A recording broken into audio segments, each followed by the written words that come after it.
My childhood sweetheart is a girl who appears cold on the outside but often cries. She keeps a list of small dreams just for herself.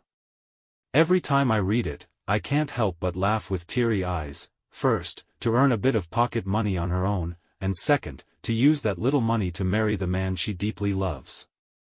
When we got to college, I often encouraged her to pursue the school's heartthrob, but she would just hide under the blanket, her eyes brimming with tears, crying while accusing me of bullying her. It wasn't until later that I slowly realized, the one she loved was me. Her full name is Claire Winters. She's a beautiful girl with a cold, graceful aura, both talented and pure. She's extremely sensitive to music, and people often call her the high cold flower, a beautiful bloom that's hard to reach. She rarely speaks and often keeps her distance. Her circle of friends is so small you can count them on one hand. Her life is simple: home, school, music class, then home again. Few people ever get the chance to get close to her. The boys who liked her could only write love letters. She never read them. She would just quietly pull out her phone and type a short reply, "Sorry, I'm not thinking about dating right now," and walk away, leaving the sender confused and heartbroken. My friends once asked me, "How did you get close to a girl like that? Are you two really dating, or is it just one-sided on your part?" Her life is simple: home, school, music class, then home again. Few people ever get the chance to get close to her. The boys who liked her could only write love letters. She never read them. She would just quietly pull out her phone and type a short reply, "Sorry, I'm not thinking about dating right now," and walk away, leaving the sender confused and heartbroken. My friends once asked me, "How did you get close to a girl like that? Are you two really dating, or is it just one-sided on your part?" She would push me on the swing. I'd play house with her. We built sandcastles in the apartment courtyard. Whenever I got mad and told her I wouldn't play with her anymore, she'd lower her head, her big round eyes turning red, looking pitiful as she choked back tears, gently touching my face. "Please, Ethan, can I be your little wife?" Her eyes were watery and sparkling as she negotiated with me over a trendy toy wig I was holding. "Is that okay, Ethan?" As long as I nodded and smiled, she'd beam with joy. The time she cried the hardest was in first grade, when my family had to move apartments. My grandma was frail, and our place had no elevator, so my parents decided to move from the 7th floor to the 1st floor, in the same building. Somehow, someone told her. That day, she ran to my house and blocked the door, crying like a baby. "You're going to forget me, aren't you?" I was confused. "We're still in the same building, there's nothing to be sad about." But before I could finish, she comforted herself, "It's okay. I'll just run downstairs to find you." Before leaving, she even told me not to play with the chubby girl downstairs. In the end, she gave me her favorite toy as a farewell gift. Even though Claire Winters is one of the most stunning girls I've ever known, her dreams are surprisingly simple: to earn money and find someone to love truly. Just those two things have lived in her heart since she was 5, deeply rooted and unchanged. In her bedroom, there's a giant piggy bank next to her bed.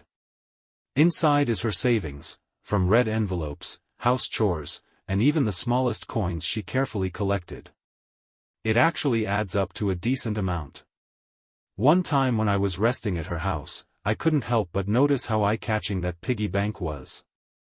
Curiosity got the better of me, and I sat up, pretending to ask casually, "Claire Winters, how much money do you have in your account now?" I hadn't even touched it when she kicked my hand lightly and frowned. "Don't touch my piggy bank." I pouted, plopped down on the sofa, and gave her an aggrieved glare. But she came over, sat beside me, and softly said, "I'm saving that money to get married." "Come on, it's just to find a husband," I said, but for some reason, it sounded incredibly harsh to my own ears. I turned away, sulking exaggeratedly. She looked at me and chuckled softly. Then pulled out a bill from the piggy bank and stuffed it into my hand. "Here, go buy some snacks." I grinned like an idiot. Later, we both got accepted into the same university. In high school, she was in the social sciences track while I was in the natural sciences, and our grades were close. But no one expected us to choose the same college, yet somehow, we both passed. Claire Winters said, "It's fate." I didn't believe it. I looked up at her and asked, "Did you sneak a peek at my list of preferred schools?" She didn't reply, just smiled and pinched my cheek. I got a bit annoyed. What was that for? She kept smiling, her hand still holding my cheek, her eyes curving into a crescent. "This face of yours was shaped by me. Now that it's grown up, I have to take responsibility." I bowed my head and pretended to grumble. "All right then, you have to take responsibility for the rest of your life." She nodded seriously. Deal. After starting university, Claire Winters quickly became the talk of the campus. Her pure beauty and graceful demeanor made her instantly popular. Every campus confession page had her name, and she was even crowned the school belle. I started to feel the pressure. I was no longer carefree when walking beside her like in high school, afraid I'd become the subject of gossip. She was incredibly talented in music. Every time she performed, the venue would be packed with fans. One day, I was lying in the dorm browsing videos when my friends suddenly got excited. Hey, I think the Ice Queen Claire Winters is dating Ryan Carter, the art school heartthrob." Ryan Carter was famous, a tall, handsome guy, captain of the guitar club. Tons of people shipped him with the school belle. They shoved their phones at me. In the photo, Claire Winters had just finished a performance and was standing next to Ryan Carter. Both were smiling under the stage lights. He was helping her pack up the instruments.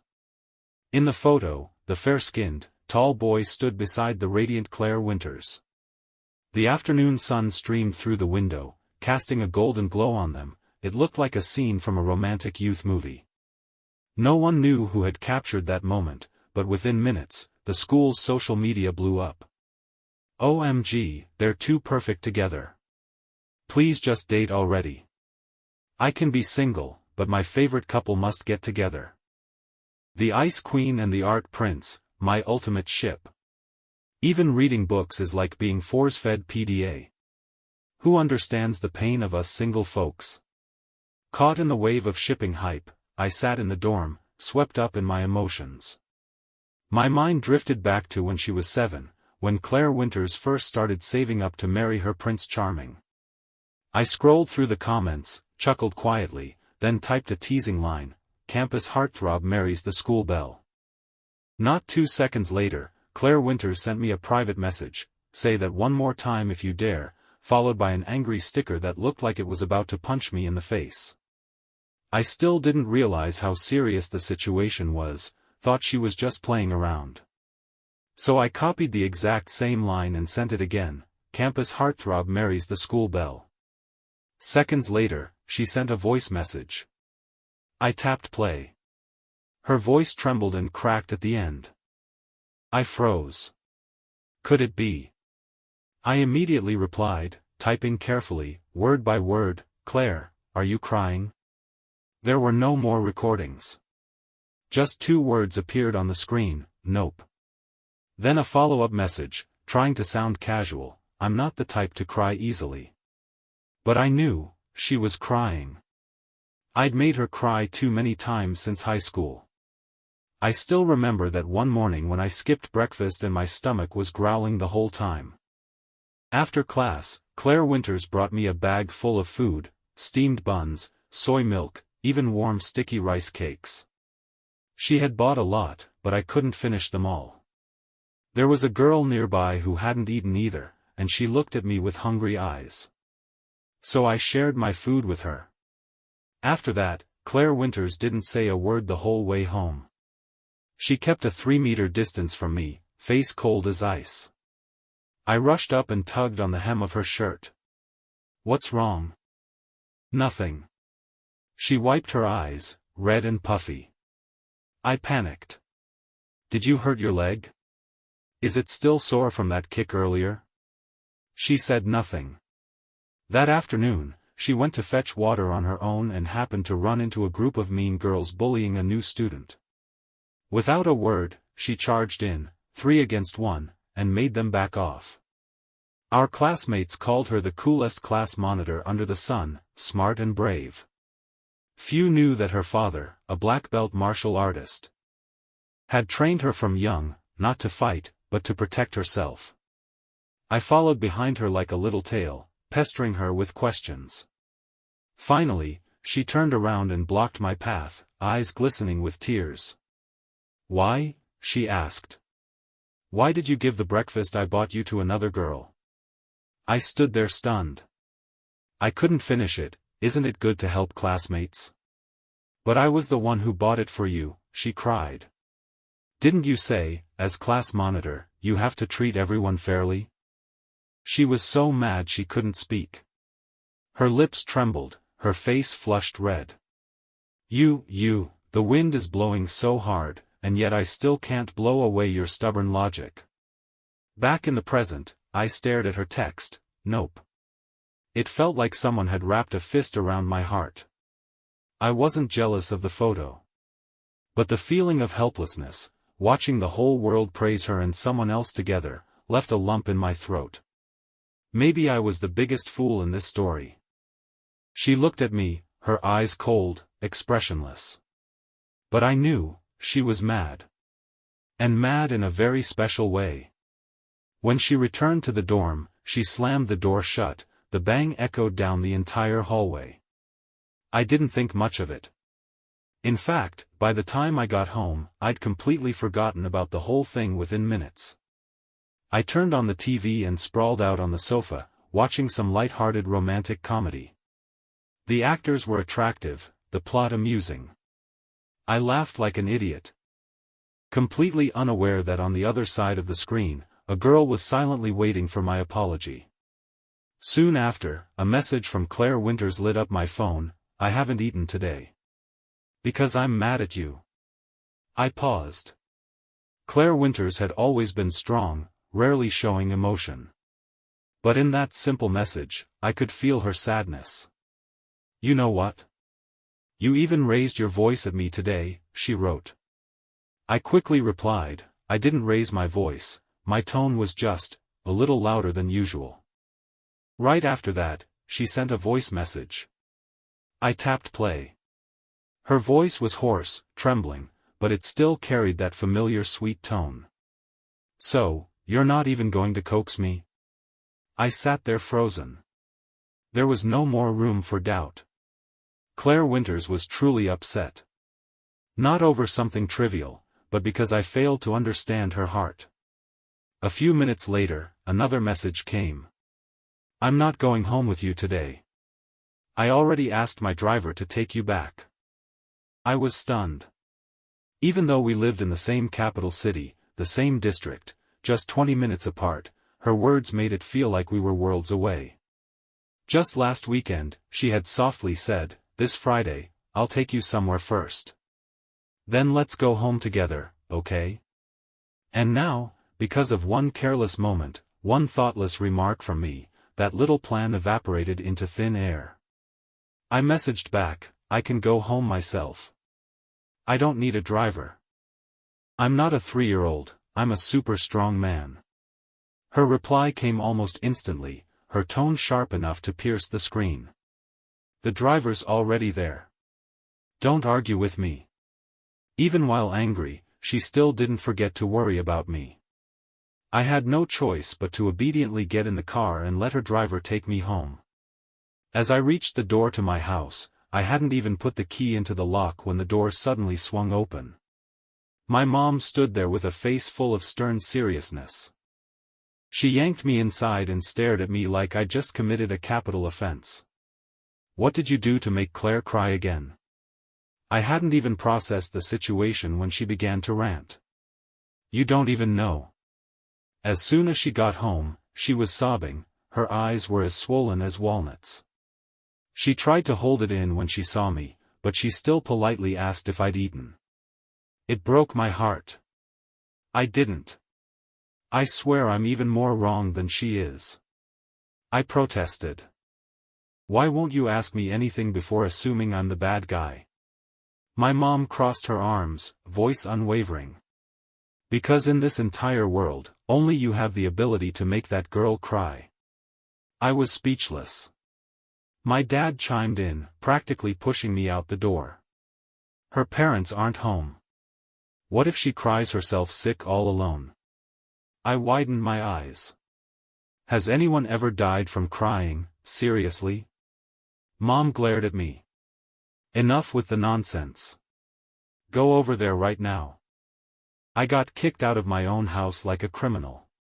Dear heavens, who's the real biological child here? I muttered to myself, but still ended up heading to Claire Winters's place. I knocked on the door for a while, no answer. In the end, I had to use the security code we'd exchanged a long time ago. Our families were close enough that we'd even shared door passcodes.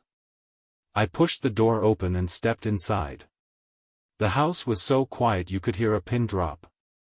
Claire Winters's bedroom door was slightly ajar, a narrow gap just wide enough for me to see the small figure curled up on the bed. She was huddled like a little kitten trying to shield herself from the entire world, blanket pulled over her head with only a few soft strands of hair peeking out. From inside the room, I could hear faint, muffled sobs. On and off, like she was trying to swallow her tears. I stood outside the door and gently knocked twice. No response. Lowering my voice. As if afraid of waking a fragile dream, I asked, "Can I come in?" Still no answer. I sighed softly, pretending to give up. All right then, I'll head home. I thought she would continue ignoring me, but a quiet voice came from under the blanket. Come in. I stepped inside and sat down on the edge of the bed. In front of me was a curled-up kitten, back turned toward me. The blanket still wrapped tightly around her head like the world wasn't worthy of seeing her eyes right now. I couldn't help but smile faintly. Adorable beyond words. Trying hard not to let the corners of my lips rise too much, I gently patted her back. Claire, what's wrong? You've been crying, haven't you? Still hiding under the blanket, her voice came out firm and scratchy. No. Even though her throat was hoarse, she still insisted on denying it. I chuckled quietly under my breath. No? Then I'll have to check for myself. As I spoke, I reached out to pull the blanket away. But she resisted with surprising strength, like I was trying to steal her very life. I tried tugging twice, but it didn't budge at all. Was my strength really no match for someone who had been crying? I didn't know whether to laugh or cry. Out of options, I resorted to my old trick, retreat to attack. Fine then, I'm leaving for real this time. Not going to bother with you anymore. You want to cry? Go ahead and cry. I stomped my feet loudly as if I were walking away, making sure the sound echoed for her to hear. Sure enough, not even 3 seconds later, the blanket was thrown off. Claire Winters sat up abruptly, tears still on her cheeks, her hair a tangled mess across her forehead. The school beauty's once radiant face was now soaked in tears. Those phoenix eyes that once enchanted me were now swollen like little buns. Her eyelids puffed into triple creases, lips quivering, nose flushed red. She was wearing a pink hoodie. Her whole body seeming to melt between emotion and tears. Ethan Brooks, she sobbed, voice choking, you're so mean to me, every single time. I stood there stunned for a few seconds, then apologized. But I couldn't help it, I burst out laughing. I laughed so hard my stomach ached. I didn't even know why. Maybe it was because every time I saw her like this, soft, aggrieved, eyes red, voice hoarse, I just wanted to laugh. Even worse, something wicked stirred in me. She looked so fragile when she cried, so delicate. I wanted to tease her a bit more, make her cry just enough to throw herself into my arms. While laughing, I waved my hands. All right, I'm not laughing anymore. I'm sorry. Claire Winters's tears still flowed like a June rainstorm. She was like a tiny thundercloud pouring all her grievances onto me. You're always teasing me, even though I didn't do anything wrong. And yet, you said things like that to me. She tried to wipe her tears while speaking between sobs that blurred her words. Suddenly, she looked up at me, eyes full of blame. You even encouraged me to be with Ryan Carter. I saw everything. I was so upset. I was dumbfounded. Ah, so that's what this is about. Finally, I understood why she was so mad. She kept wiping her tears, but the more she wiped, the more they came. Her sobs shattered in her throat, and her words were barely coherent. You make me feel like you don't care about me at all. Her eyes clung to me, refusing to let go. Her nose was red, and her long eyelashes trembled like they were about to sweep out another flood. Then, biting her lip, she added with resentment, when you went home just now, you were watching some pretty girl on video and laughing so happily. You didn't even come looking for me right away. I saw it all. She covered her face with both hands and cried uncontrollably. Her shoulders shaking violently. It wasn't just sadness anymore, it was heartbreak. I'm really sad, so sad I don't even feel like I'm Claire Winters anymore. I laughed until my stomach hurt, doubled over, biting my lip to suppress it, still to no avail. I'm sorry, I really can't help it. She glared at me, looking like a little wife being bullied by her husband. Tears kept falling, and I was still trying not to laugh out loud. I pinched my thigh hard, really hard. Until it hurt just to get serious. I'm sorry, I said in a rush, I won't joke around anymore. I won't watch pretty girls in front of you again. Okay? Please forgive me this time. I thought it would end there. But I had completely underestimated the twisted logic and hidden power of Claire Winters. She shot me a sharp look and said coldly, so what you mean is, you'll still watch them behind my back. I froze. My hand went numb. So did my heart. Please don't cry anymore. I said, trying to scoot closer, but she immediately shifted away, leaving a space on the bed. Her eyes were misty, and she gently patted the mattress. Sit. I obediently sat down next to her and gently patted her back. Okay, I won't watch anymore. For real. To be honest, I was afraid she'd cry herself unconscious. What if the news came out tomorrow, school beauty dies of crying at private residence? How would I ever face her mother? I picked up the cup of hot water from the table and handed it to her. Drink a little. Replenish your tears. She glared at me. I don't want to. I nodded, about to set the cup down, but before I could do anything, she spoke again, her voice sweet but sulky. When I say I don't want to, do you really think I mean it? Don't you understand me at all? I felt like I was being wrapped tighter and tighter in her words, like there was no way out. Clenching my teeth, I brought the cup up to her lips. Her mouth opened, and I started feeding her the water. She tilted her head back to look at me, her gaze was warm and electric, and far too close. My ears instantly turned red. When I glanced at her again, I saw her ears were a little pink too. At some point, without me realizing, her head had leaned against my shoulder, soft, fragrant, and light enough to throw my heartbeat out of rhythm. I whispered, I get it now. I was really wrong. I won't joke around next time, okay? She didn't reply right away, just murmured softly like the wind, he's not my type. I choked up and nodded. Yeah, I get it now. Suddenly she turned her head, looked at me with narrowed eyes, and asked, so, what kind of girl do you like? I didn't think much, just replied reflexively, I don't know. Just not the kind who cries a lot, I guess. Perfect. The moment the words left my mouth, the air in the room seemed to freeze. She lowered her head, and her eyes, just dry for a moment, started glistening again. Like freshly patched cement on a dam, it cracked again before it could even dry. Tears rolled down her cheeks. "Ethan Brooks," she choked out, "so. I am your type after all, right? I don't usually cry." I stared at her, dumbfounded. "Do you want to listen to what you just said?" I thought. She kept sobbing but suddenly laughed in the middle of her cries, choking and brave all at once. "Ethan Brooks," she looked up at me. For the first time with that kind of seriousness in her eyes, "can you like me?" I was stunned. Oh my God. Is she confessing to me? I'm the type who overthinks easily. Hearing her ask that made my face flush red from my ears to my neck. A wave of heat surged straight up to my head.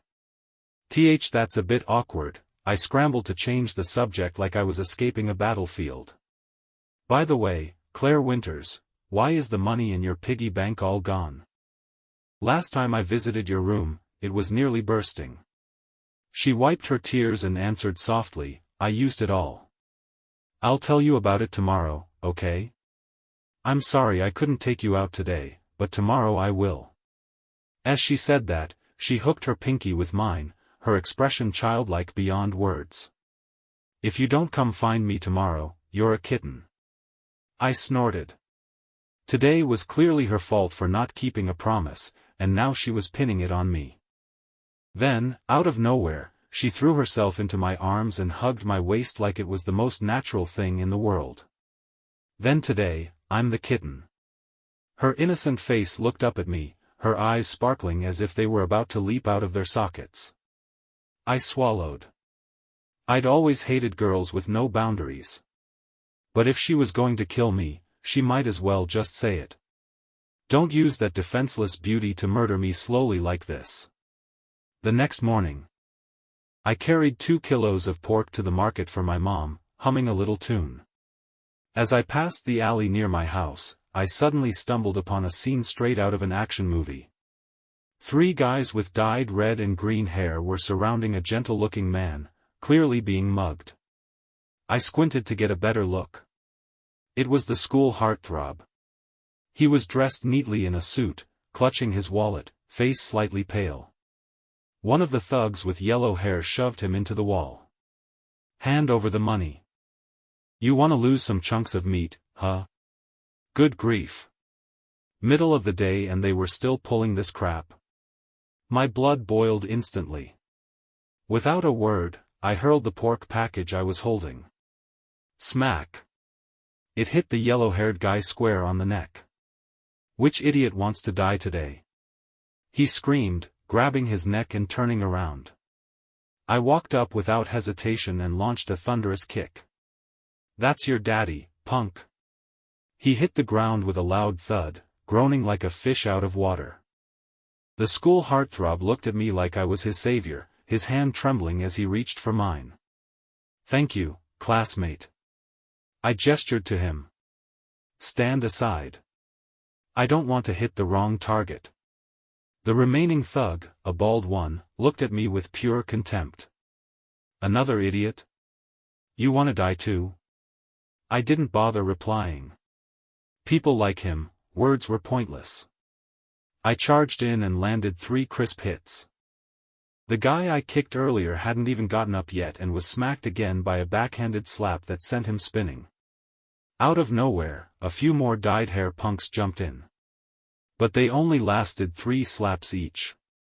After all, I was a black belt in Taekwondo. Finally, time to show my skills. When we were kids, Claire Winters had dragged me to martial arts class with her.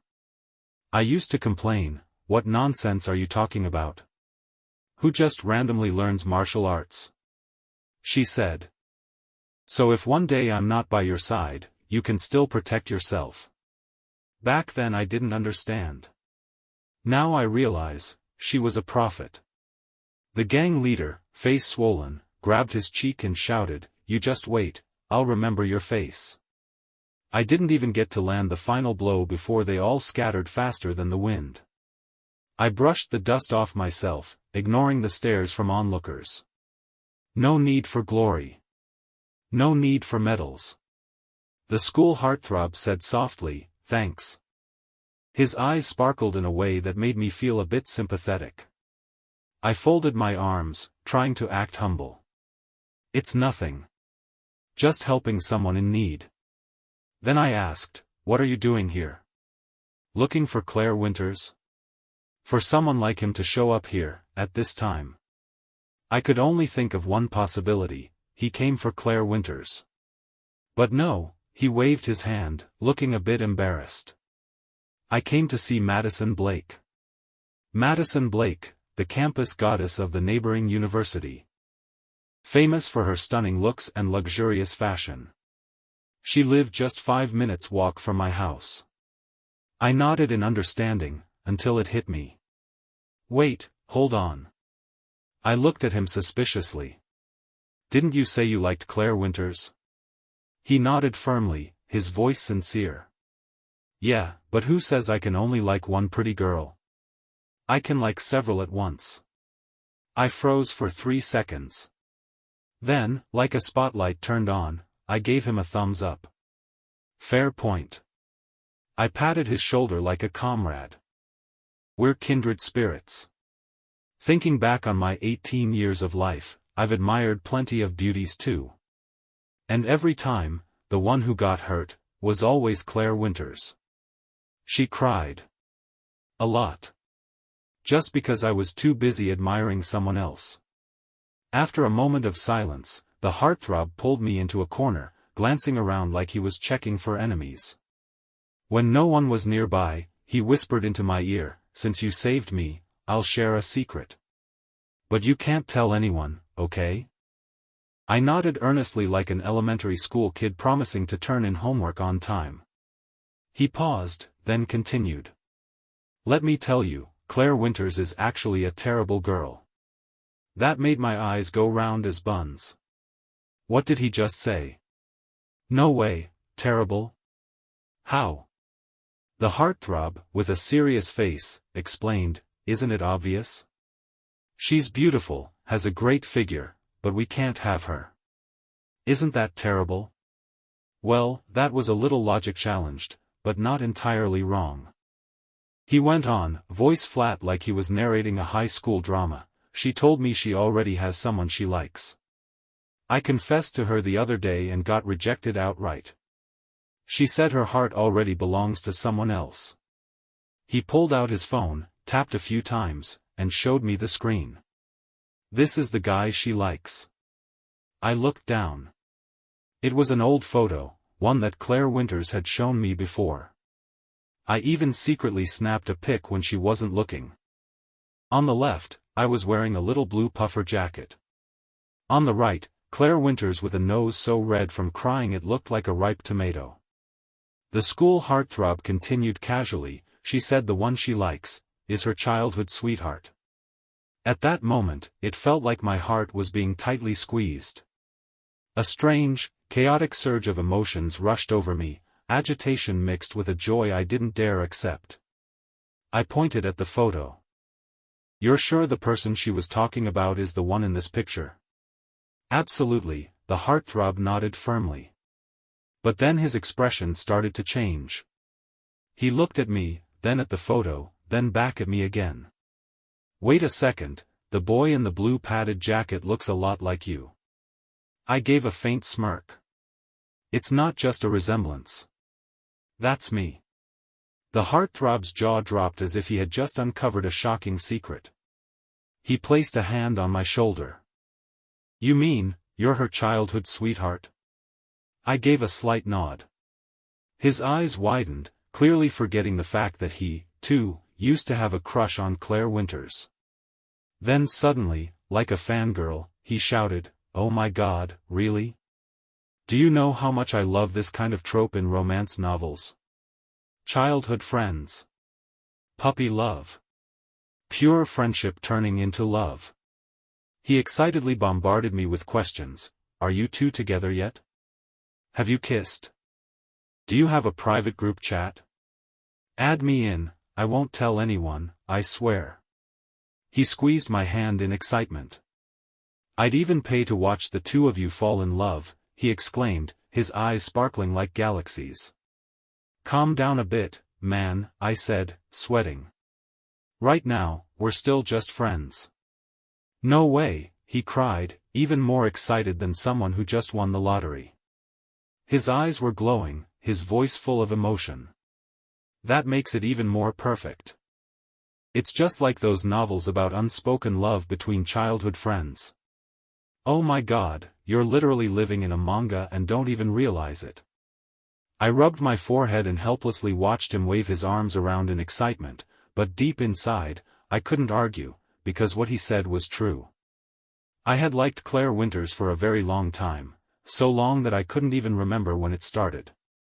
It wasn't love at first sight, not the kind of thunderbolt romance sparked by a single glance. It was the kind of feeling that grew slowly, quietly, like buds pushing through the soil.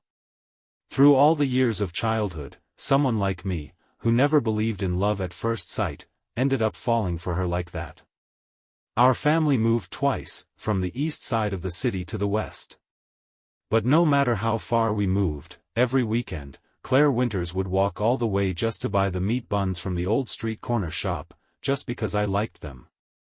Every time she came back, she'd be out of breath, tears welling in her eyes. "You like them," she'd say, "as long as you like them, it's worth it." Her legs would be aching, but whenever I got sick, the first person I saw when I opened my eyes was always her. I hated taking medicine, but she would cry, pout, and stuff the pills into my mouth. "Take it. You have to take it to get better." I couldn't bear to make her sad, so I obediently swallowed them. There were so many memories, happy ones, sad ones. It felt like in every important stage of my life, Claire Winters was always there. How could I not like her? I've always hated seeing girls cry, but her tears alone were enough to make my heart tremble endlessly. That night, I ate dinner absent-mindedly and headed to school like someone sleepwalking. Claire Winters texted me, "Come find me in the break room. I'm getting ready for the big performance." She was the star of the show, singing and dancing, training day and night. I walked over and knocked on the door. "Claire Winters, are you in there? Come in." Her clear voice rang from inside, and my heart skipped a beat. I opened the door and stepped in. And in the very next moment, I froze. Claire Winters had just finished changing into her performance outfit, a pure white dress that reached past her knees, paired with white socks and neatly tied hair. She turned around as the warm yellow light fell onto her smooth white skin, making her glow like a dream. Her beauty was dangerously breathtaking. "What are you staring at?" she asked, arms crossed, her eyes sparkling and her lips curling into a playful smile. "Your face just froze."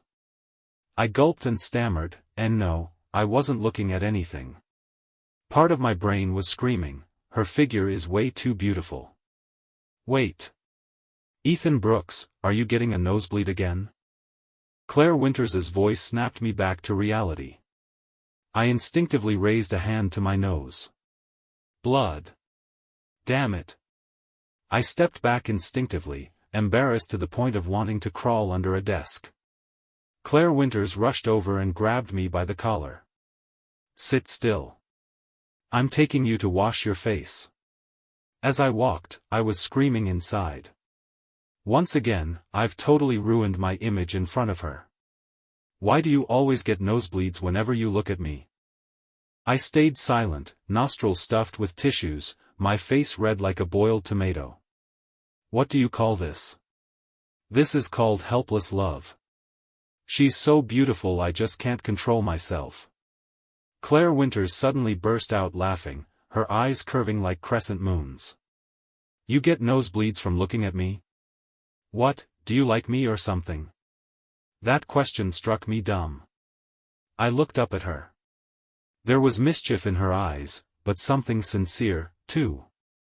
I took a deep breath and remembered what she did last time. I turned the question back on her. "And what about you? Do you like me?" The moment I asked, it felt like something heavy had struck me in the chest.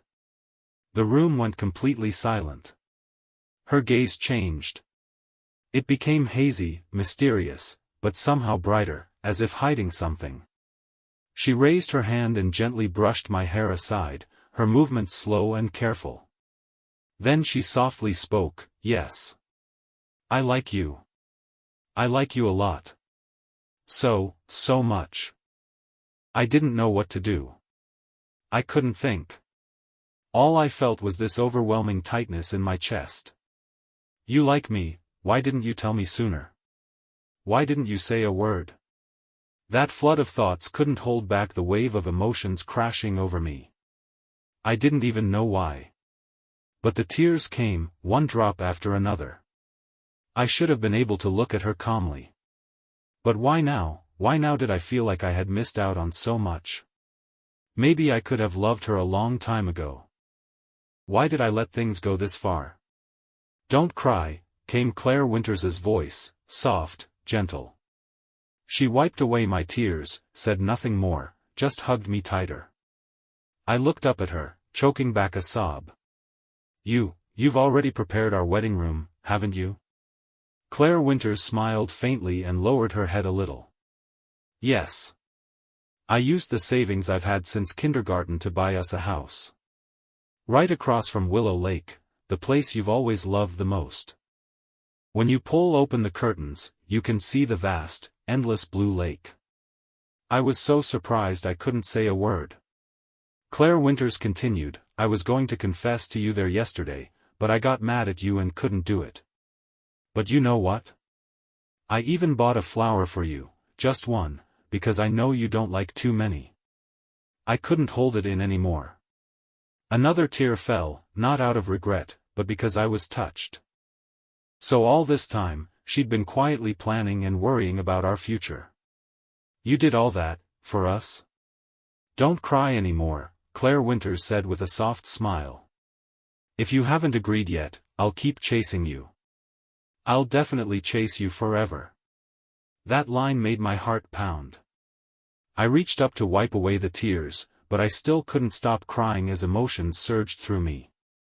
"Didn't all those other girls leave because of you?" The words slipped from my mouth. A mix of jealousy and love filling my chest.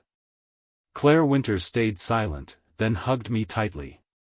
I was jealous. And just then, a loud noise from the door startled us both.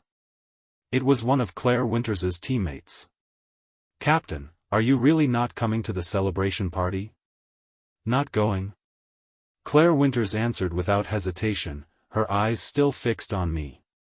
"But I had to ask, do you want to go?" She shouted back toward the door, then turned to look at me, gripping my hand tightly. "Well then, I do want to go." When we walked in, a strange atmosphere filled the room. It was full of girls, and honestly, it felt a little awkward. "Our captain and Ethan are blooming, huh?" They joked non-stop. But Claire Winters just held my hand tighter. Her face was flushed red, but her eyes were full of confidence. "Don't scare my Ethan away." Her words embarrassed me but also warmed my heart. She kept acting all teary in front of me, like she just wanted to make me laugh.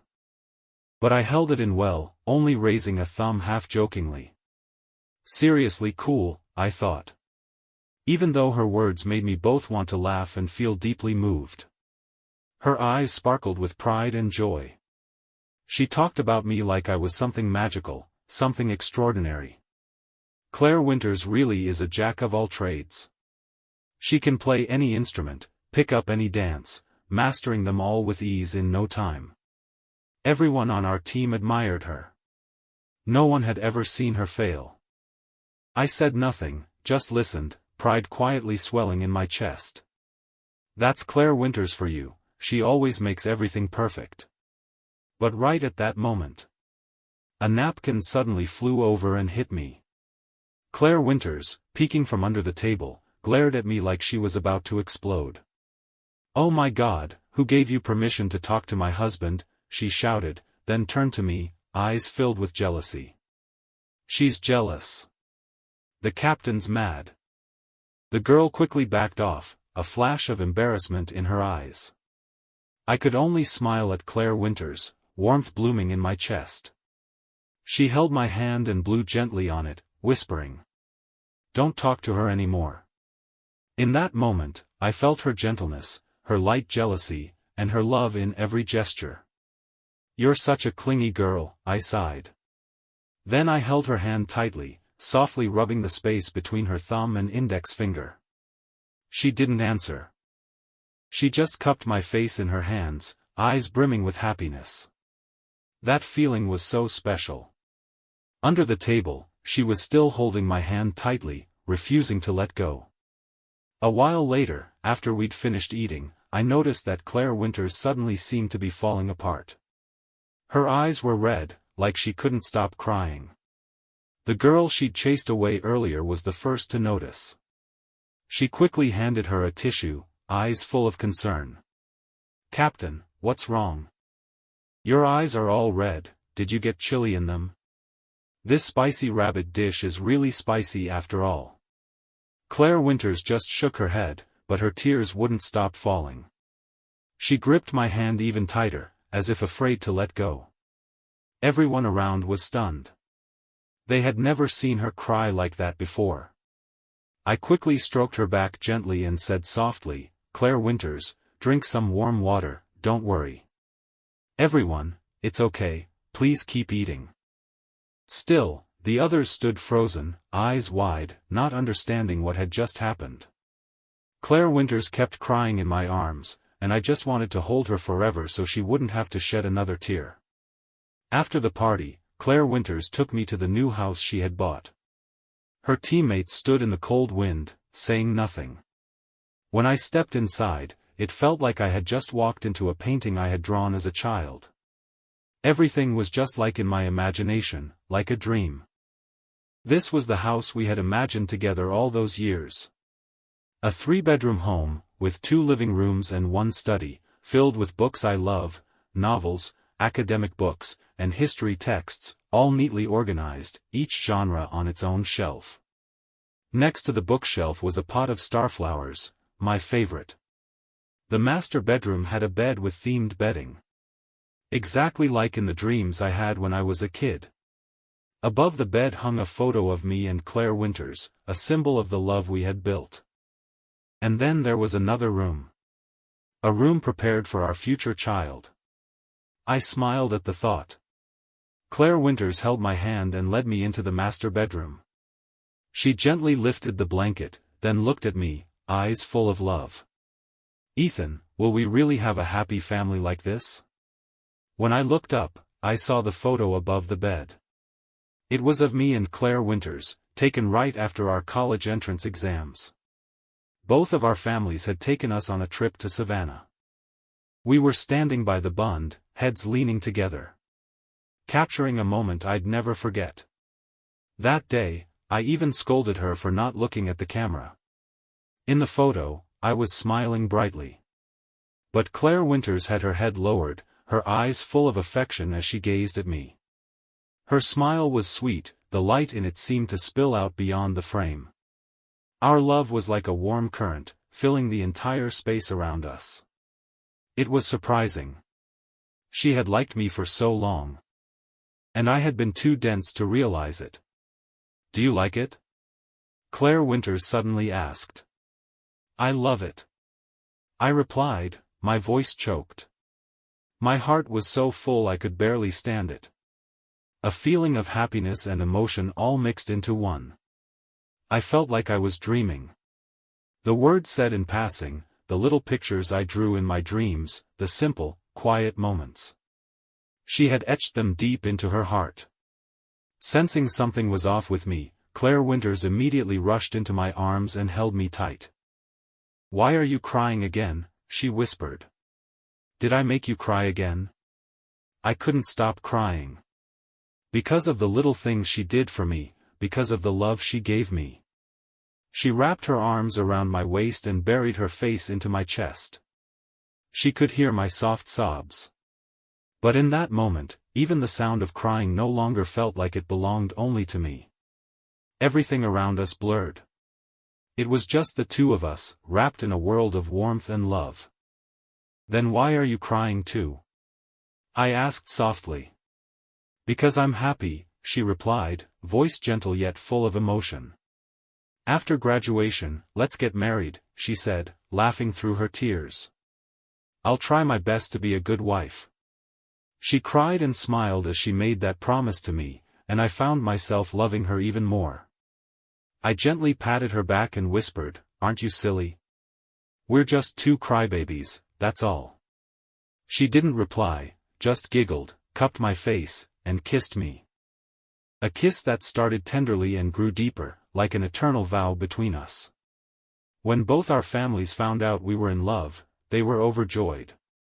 My dad, with a proud smile, said, "With a good son like this, I must have done some serious good in my past life." All I could do was grit my teeth and reply with a sour look, "Thanks, Dad. Really. So proud of you." Claire Winters's mother was even more dramatic. We weren't even married yet, but she already gifted me a few houses. Afraid I might run away. She held my hand tightly, eyes full of sincerity. "Ethan, you're a good boy. After you get married, don't let my daughter cry anymore." I could only smile, silently grateful for everything she'd done. After we graduated from university, Claire Winters couldn't wait any longer. She dragged me to the county clerk's office to register our marriage. When the wedding day came, my bride, Claire Winters, stepped out of the door in a pure white gown. She looked like a snow lotus in full bloom. So pure, stepping slowly and solemnly toward me. The hem of her wedding dress flowed like the Milky Way, shimmering under the light. With every step she took, the air seemed to tremble. All I could do was look at her, forever. We looked at each other and smiled. And then, suddenly, I felt tears fall from my eyes. That smile, I knew, was the result of all those years we'd waited. Through the haze of tears, I could almost see the little girl Claire Winters once was, smiling and waving at me. And I realized, how lucky we were. That we'd never truly been apart. "So then, my gentle, tearful girl. Will you be my wife?" Her tears fell, sinking into the earth, mingling with the blessings of everyone around us. And in front of all those eyes, she stepped into my arms and said the words I had waited over 20 years to hear. "I do." And in that moment, I knew. In this lifetime, I had finally found her. If you're enjoying the story, don't forget to like and subscribe, it really helps the channel and keeps more videos coming your way. Thank you for listening.